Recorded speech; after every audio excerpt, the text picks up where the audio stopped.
Donald Trump has been formally, there we go, that's the word, subpoenaed by the January 6th Select Committee.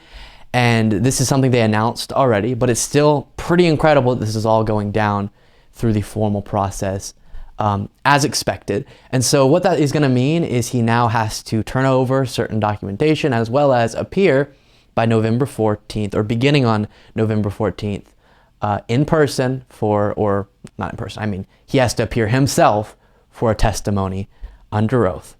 Pretty incredible. Take a look from ABC News. Donald Trump has been formally subpoenaed by the House Select Committee investigating the January 6th attack on the U.S. Capitol. The subpoena requires Trump to turn over documents by November 4th and to appear for one or several days of deposition under oath beginning on November 14th.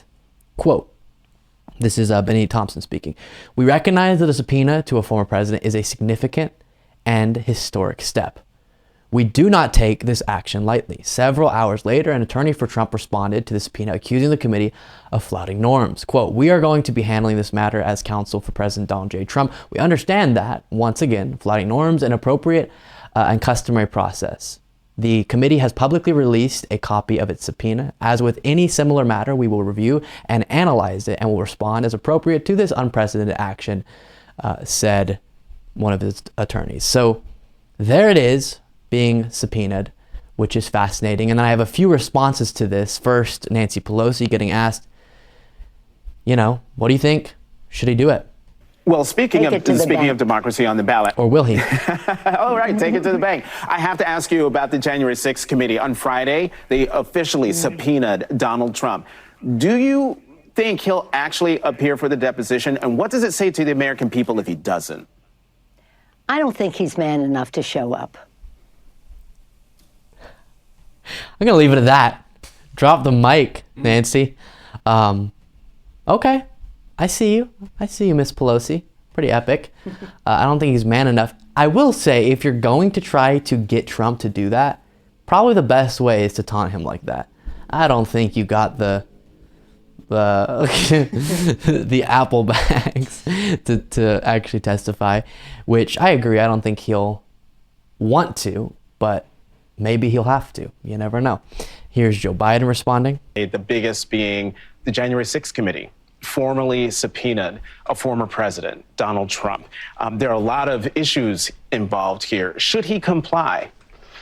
Well, look, I'm not going to opine on what he should do, but I think the committees handle it very well.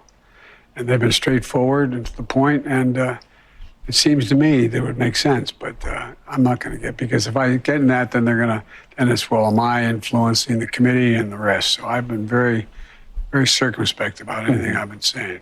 One more question on that, though. What would it say to the American people if he didn't testify, do you think? Well, to a portion of them, they'd say, that's great. And to a larger portion, I think they'd say that was a mistake.